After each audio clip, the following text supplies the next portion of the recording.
Assalamualaikum. Kali ini kita akan membahas fondasi dari analisis laporan keuangan. Ini penting untuk memberi frame kepada para penonton atau pemirsa atas berbagai macam video analisis rasio yang saya buat dengan berbagai macam variasi.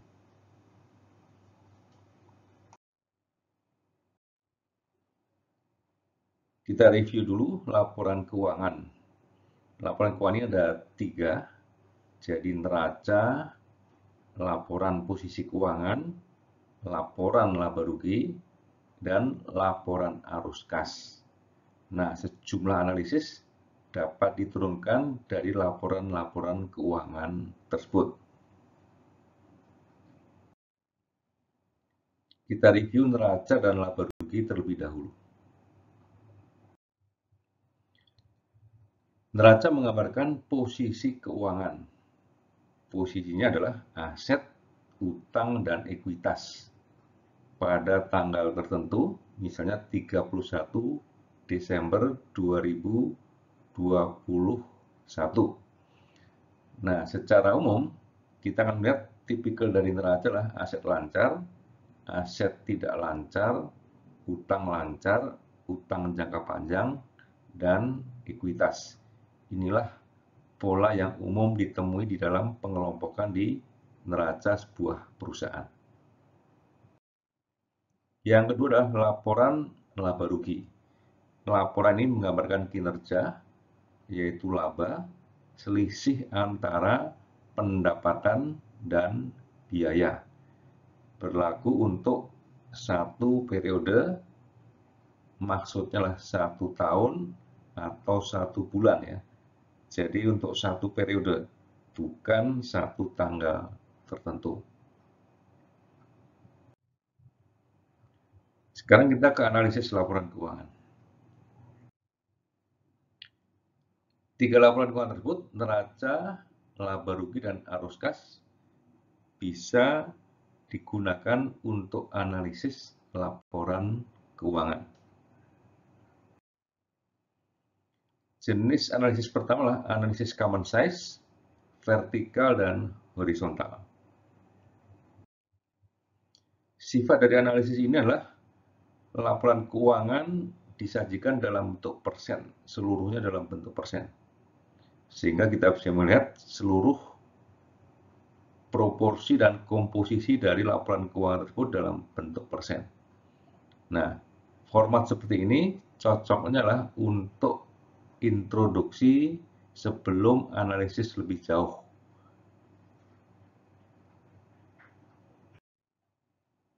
Yang kedua, rasio keuangan, kebangkrutan, dan bond rating.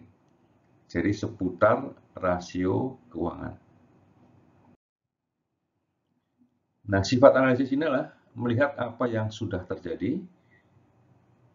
Rasio ini pada dasarnya perbandingan, yaitu misalnya ROI, laba dibagi dengan aset. Jadi selalu ada pembilang dan ada penyebut. Apapun bisa kita hitung rasionya, yang penting ada hubungan yang bersifat ekonomis dari penyebut dan pembilang tersebut. Nah, jenisnya di sini adalah profitabilitas atau rentabilitas, aktivitas atau turnover, likuiditas, solvabilitas atau solvensi, kemudian yang terakhir adalah valuasi. Khusus untuk tujuan tertentu, kita bisa membuat rasio ini untuk misalnya kebangkrutan atau rating dengan semacam riset atau modifikasi dari rasio tersebut sehingga muncul struktur tertentu. Yang terakhir adalah proforma laporan keuangan dan valuasi. Untuk proforma laporan keuangan sifatnya adalah prediksi ke depan. Nah, proforma ini bisa sifatnya jangka pendek atau jangka panjang. Jika jangka pendek biasanya lebih detail. Misalnya bulanan ini pos-pos keuangannya akan lebih detail. Untuk jangka panjang yang ingin dicapai biasanya gambaran jangka panjang dari pos-pos besarnya saja. Kemudian valuasi. Nah, sifat valuasi melihat atau memprediksi value dari sebuah perusahaan. Sifatnya adalah fundamental. Maksudnya, fondasi dari laporan keuangan, terutama laba rugi ini, akan kita lihat arahnya ke arah cash flow itu seperti apa. Kemudian baru kita lakukan discounted cash flow, sehingga muncul nilainya atau value-nya berapa. Model yang lain misalnya adalah relative valuation atau multiple atau option. Tapi yang paling dominan adalah analisis discounted cash flow. Demikian, jadi ada 3 kelompok analisis laporan keuangan. Yang di tengah adalah kelompok yang berbasis pada rasio keuangan, kebangkrutan, bondeting adalah variasi berikutnya. Kemudian yang sebelah kiri, kelompok common size yang berbasis pada percentage dari laporan keuangan.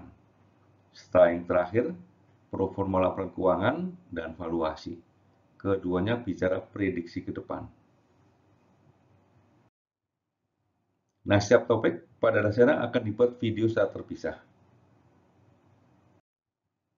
Semoga bermanfaat. Wassalamualaikum warahmatullahi wabarakatuh.